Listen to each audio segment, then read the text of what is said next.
Hello everyone and welcome back to my channel. It's a little bit late. I've had a quite busy day and I've just got back from my games night. So I thought, I was going to leave it till tomorrow morning, but I was like, no, I do it every Sunday, so I'm going to do it today.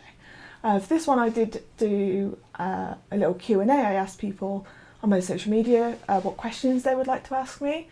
I was originally going to do my hair at the same time, but I'm far too tired and I'm not great at doing my hair, so maybe that's a video for another time. So I did get some questions and I'm going to answer them. I got quite a few, more than I thought I would, and you have to forgive me if I can't remember who asked me what, because when they came through I just started writing them down without much thought, thinking I'll remember who asked me these questions. I don't remember. Sorry. But we'll start with what I've got written down on my computer. So I've got, how's my morning routine going? So far I have managed to change up my sleeping pattern quite a bit.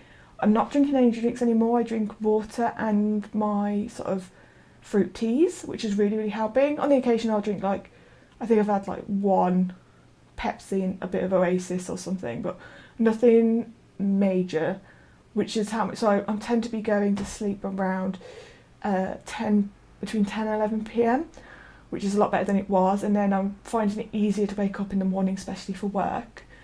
I said I wasn't going to join the gym till next year, but I've joined the gym anyway, because why not?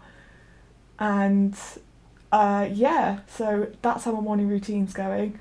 I've just noticed that my camera is dying, so if it dies and it switches to a different screen, you'll know why. And my second question is my opinion on Christmas. I love Christmas, it's probably my favourite holiday of the year. I haven't decorated my flat for Christmas the last 2 Christmases because I just felt like it was pointless, but I'm going to change that this year because I do enjoy decorating. I'd love to have the Christmas feel back, and genuinely I just do love Christmas. My comfort food and weird combinations. My comfort food is difficult. It tends to change up a lot. It kind of depends on what I have. I do have a comfort drink, which at the minute is my fruit teas. For food at the minute, I would say I'm really loving fish. I even had some fish fillets and this butter sauce today. And my weird combinations is something I was discussing with work over the day, is cheese and apple wraps, right, that you fry. You just do fillet and you fry, and it's amazing. Don't knock it till you try it. It's actually really good. And then my next question is crochet projects. At the minute I'm not doing any crochet projects. I'm doing more cross stitch projects, but I'll probably show that in a different video. I will start doing some crochet though, because I want to make some things for Christmas, and I've got a lot of wool, so I should probably start using it, I suppose. What do I have for breakfast? I didn't used to have breakfast, but I'm starting to get back into it, and at the minute I'm really into scrambled eggs, which is saying something because I'm not too great with eggs. As long as they're well cooked I'm fine, but I am really loving in the morning just crack an egg and I just fry it, and I usually add a bit of cheese or a bit of ham, and I'm actually really loving my eggs in the morning. I just need to do it more often because I forget some mornings, but it is making me feel better. I don't feel so tired mid-morning, and it's full of protein. Eggs are good for you, so I really like it. Books for ADHD, and I know who this was from, my sister Aya.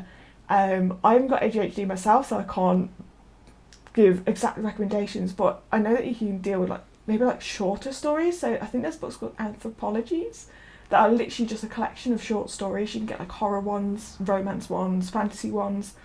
So you could just sort of, I don't know, maybe 20 to 30 pages long each story. But I tend to read them a lot as well, because I do enjoy sort of those short sort of story kind of things, or anything with really quick chapters. I enjoy those. It could be a big book, but the chapters are 10 pages long. You feel like you're making loads of progress. They're quite short and sweet, so that sometimes helps me. So I don't know if it helps someone with ADHD. Any tips for calming a panic attack? Yes. So I wasn't very good at this to begin with, but I found, for me, I sort of talk it through in my head. I'm like, how am I feeling? Why am I feeling this way? And like, I know it sounds really weird, and you probably think this is what people say, and it doesn't, but it does. Breathe. Like, as I said, my camera died, so now we've got my beautiful phone camera instead. I do apologise, but I think I was talking about panic attacks, and I was about breathing, like, because when you panic you breathe fast, and then that like makes you worse, because then your body's like, oh, this is an actual like serious event, I should panic, and that's not what you want. So just breathing, just being like, the thing with anxiety is that it's there because it thinks your life is in danger, so it's increasing your heart rate, your breathing, your stress levels are up, so you've got to sort of like calm yourself down, and breathing does that. I know it sounds really cliche, but it really actually does, and I think it's very underestimated. So I do take those deep breaths. I also meditate. I listen to a lot of like calm music, and I just let myself breathe. And I go through it in my head, like, why do I feel this way? Am I in danger? Am I safe? And yeah, I am. Usually I'm panicking over something really stupid, but I'm safe, and I have to convince myself that, and it is hard. Sometimes I'm not very successful at it, and I do just let myself cry it out, because at the same time you don't want to block your emotions. That's not going to help you. You want to listen to your emotions and understand why you're feeling that way. And, you know, because at the end of the day, every emotion is valid. It's just, if they're extreme, don't let it take over your life. Like, that's the best advice I can give, because I've been there and it's not very nice. So breathe, talk yourself through it, let yourself feel it, but just remind yourself that you're not in danger, you know, well, hopefully you're not, and you're safe, and you will get through this. At the end of the day, it's temporary, and it doesn't feel like it, but it is. Trust me, I've been there. So my next question is, where am I headed next on my travels? So obviously last time I went to Japan, which was about a year ago. I actually came back on the 28th of October, I believe. So it was, yeah, I'd come back almost a year ago. Because my sister went to Croatia recently, and I saw the photos, I thought, wow, that looks like a really beautiful place to go. So I'm thinking Croatia maybe, but I don't know how safe that is to go on my own. I'd have to look into it, but I also want to go to like Iceland, and I hear there's quite a few places that are quite safe for women to solo travel.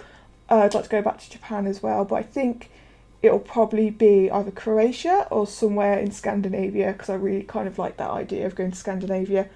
So that might be where I go on my next travels. I don't know yet. Haven't decided, but we'll see. I've asked when I'm going for my walks again and taking nice pictures. Hopefully soon. I actually don't mind walking in the rain or the cold, because I heat up quite quickly and I have waterproof, so it doesn't bother me. I actually have more trouble walking in the heat because I get too hot, so I would rather walk in the cold. Hopefully that will be soon. I've joined the gym recently, as I said, so and it's not too far from me, so I'll probably walk to the gym and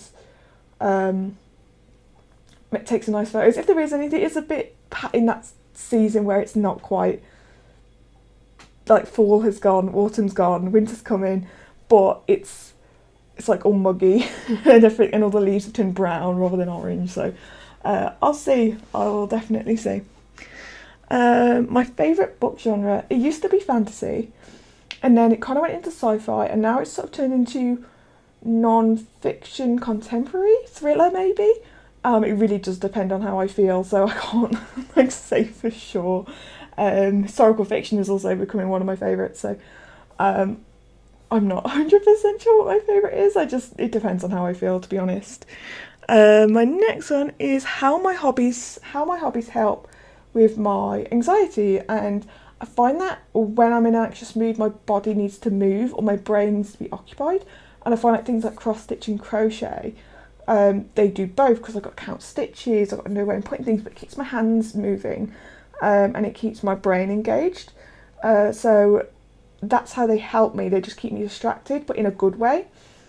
And then there's reading, which is good for when, like, if I'm going to bed, I need to calm down, I don't need to think about the day anymore, it's time for bed. So I read and I just go in a different world, and I calm down, and so that helps me sleep, or it just helps me feel calmer overall. I tend not to read if I'm in a really anxious state, because I can't hold the information, and I just can't sit there. So it really does depend on my mood, but it does help me when I want to sort of get myself calm and go to sleep. We've got another question: is how to approach someone who's suffering from anxiety, or what you would say to them. This is very people dependent. It depends on what that person's like. I'm very much someone who, I tend to like being left alone, which is not always good for me, but it's what my brain wants. Like, if people start talking to me when I'm anxious, if it's like a panicky, stressed, anxious, I tend to shut down.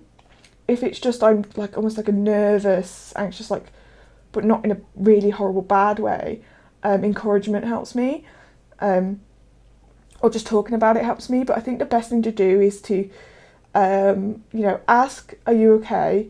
And usually the response is, yeah, I'm fine, but be like, do you need like a minute to calm down, or to step out, or do you need anything? I wouldn't force anyone to do anything. If they want to stay in that situation, if it's making them anxious, then that's up to them. But still, give them a choice of places they can go, things they can do to sort of step out of that anxious situation. But it really does depend on the person, so I can't speak for everybody. I know for me, I would prefer to be either left alone or be taken out of the situation, because I don't do well in anxious situations. But yeah, honestly, it really does depend on the person. So but it's just be kind and be patient. It's a hard place. It's a hard place to be for the person who has anxiety. And I know it's not nice for the people around them either, but I think there's got to be a level of understanding and patience there.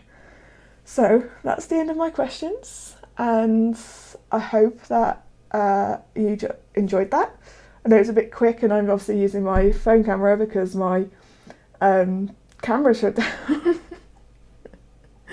But I hope it's not too bad and not making you feel motion sick because I'm holding my phone by hand, so I hope it not make you feel motion sick. Anyway, that's it from me for this week. Next week, I want to do my hair. I want to do something anyway. And then the week after that will probably be my Edinburgh stuff. So until then, I'll see you next week. So bye.